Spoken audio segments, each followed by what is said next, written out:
Še vedno sem okej, policija. Samo z šotorom seveda. Nov šotor sem kupila za 30 €, ker tisti prejšnji ni bil funkcionalen dovolj dober. Ta je malo boljši.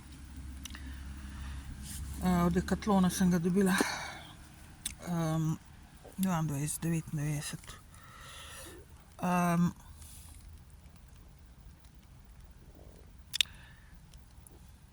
Zdaj pač finančno mi ne gre najbolj. To je prva stvar.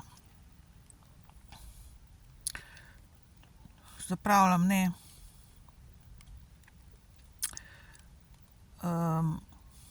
Hrana je draga, izredno draga tukajle na Primorskem. Ne morem vedno priti do poceni trgovin, se pravi do Eurospina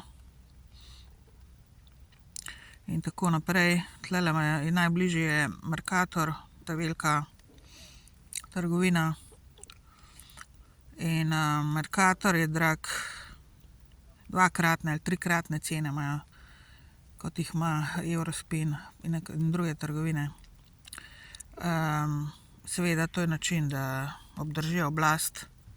Takrat, ko jim voda v grlo teče, ko so razkrinkani, ko so na tem, da ljudstvo vstane od mrtvih in se upre, takrat oni cene znižajo. In seveda gre se tudi zame in za take individualne osebe, tarče sistema, kot sem jaz, ki smo v bistvu na robu preživetja nekako, ne glede na to, da imamo večje penzije, malo višje od povprečnih, so nas spravili na cesto in mene so spravili na cesto in seveda s tem denarjem je težko skozi priti, če si brezdomska oseba. Se pravi, še zmeraj sem tlele v Luciji, zdajle bo deževati začelo.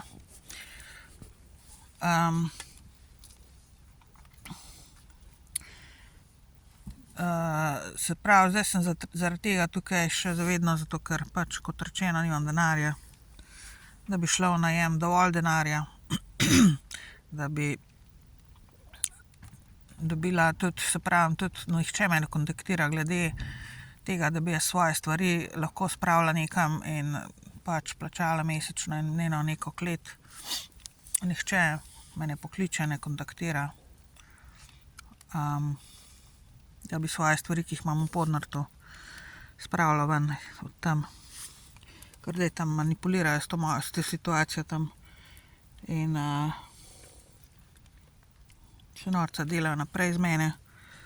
Na splošno zdaj govorim, ne samo pač tisti ljudje, ki so v to vpleteni, ampak država kot država, ki fura ta sistem naprej do mene, da jaz ne dobim nobene pravice tlele. In tistega, kar so mi pokradli in mi še kradejo naprej. In so podkupljeni seveda iz tujine. Podkupujejo jih osebe, moški, s katerimi jaz nočem imeti opravka, sem jih zavrnila in ki bom sama tožila še enkrat, ko bom lahko, če bom lahko, ko bom lahko. In to je to, to je ta štorija.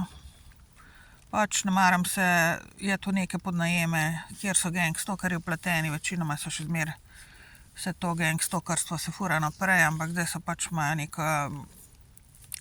nek premor, recimo, zbirajo naslednje finte. Ne vidim, da bi se nehali, ker se še dogajajo stvari. Lahko vidite za par dni, za dneve nazaj, pač pogledajte, pa boste videli, kaj se grejo, ne. Ampak ni to tako, da bi zdaj bilo non-stop vsak dan, ne, mislim, na vsakem koraku.